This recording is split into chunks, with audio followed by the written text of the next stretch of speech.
Bacaan dari surat Rasul Paulus kepada jemaat di Roma.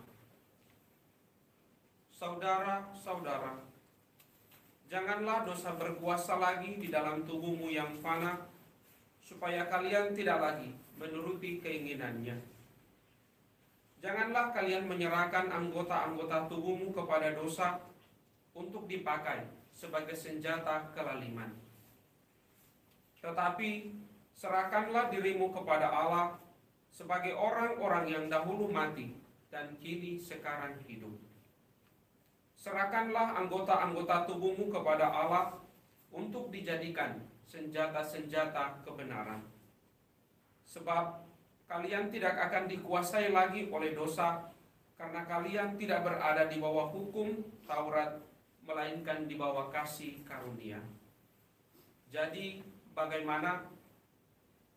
Apakah kita berbuat dosa karena tidak berada di bawah hukum Taurat, tetapi di bawah kasih karunia? Sekali-kali tidak. Tidak tahukah kalian bahwa dengan menghambakan diri kepada seorang untuk menaatinya, kalian menjadi hamba orang itu?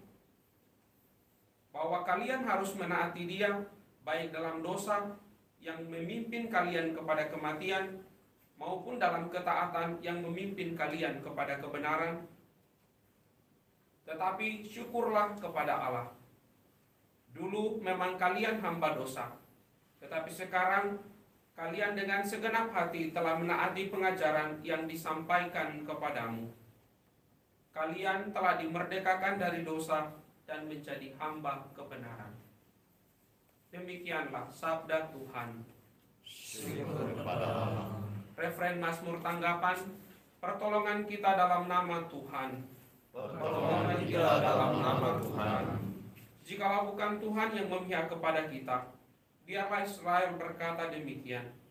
Jikalau bukan Tuhan yang memihak kepada kita, ketika manusia bangkit melawan kita, maka mereka telah menelan kita hidup-hidup, ketika amarah mereka menyala-nyala terhadap kita. Pertolongan kita dalam nama Tuhan. Maka air telah menghanyutkan kita, dan sungai telah mengalir menembus kita. Telah mengalir melanda kita, air yang meluap-luap itu. Terpujilah Tuhan yang tidak menyerahkan kita menjadi bangsa bagi gigi mereka. Pertolongan kita dalam nama Tuhan. Jiwa kita terluput seperti burung terlepas dari jerat penangkap. Jerat itu telah putus dan kita pun terluput. Pertolongan kita dalam nama Tuhan yang menjadikan langit dan bumi. Pertolongan kita dalam nama Tuhan. Baik pengantar Injil. Haleluya, haleluya, haleluya, haleluya. Haleluya, haleluya, haleluya. Berjaga-jaga dan bersiap-siaplah, karena Anak Manusia datang pada saat yang tidak kamu duga. Haleluya, haleluya, haleluya, haleluya. Tuhan bersamamu Dan bersama rohmu. Inilah Injil Yesus Kristus menurut Santo Lukas. Dimuliakanlah Tuhan. Pada suatu ketika berkatalah Yesus kepada murid-muridnya, camkanlah ini baik-baik.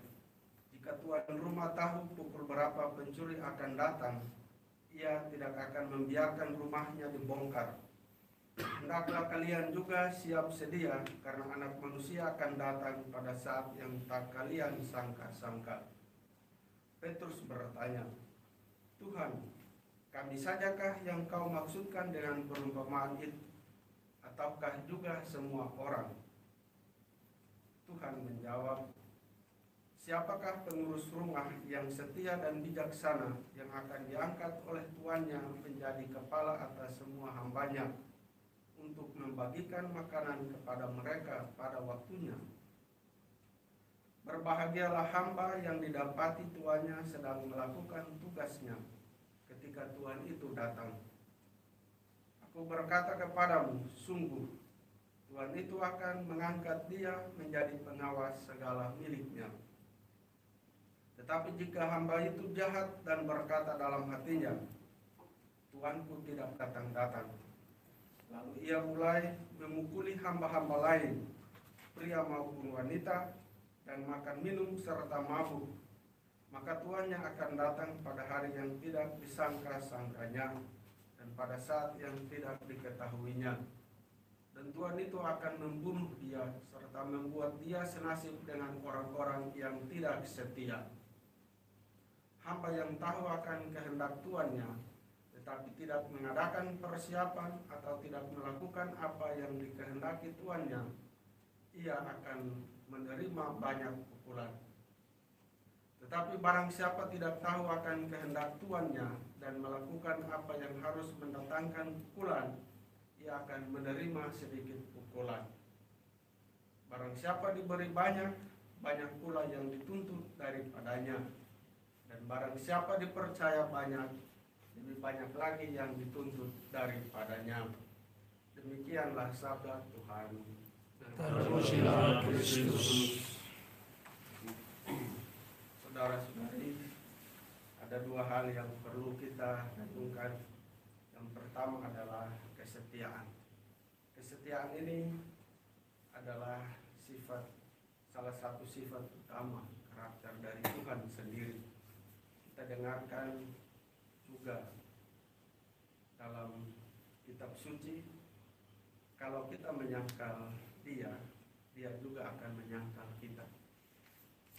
Kalau kita tidak setia, dia tetap setia, Tuhan tetap setia, karena Tuhan tidak bisa mengingkari dirinya. Ini menunjukkan bahwa Tuhan itu tetap setia. Sering kita juga dengarkan Yesus, sahabat yang paling dekat, yang tidak pernah meninggalkan atau menyakiti kita. Dia tetap berada bersama kita dalam situasi apapun, meskipun kita tidak setia. Dan yang kedua adalah tanggung jawab. Tanggung jawab akan tugas pekerjaan yang dipercayakan kepada kita.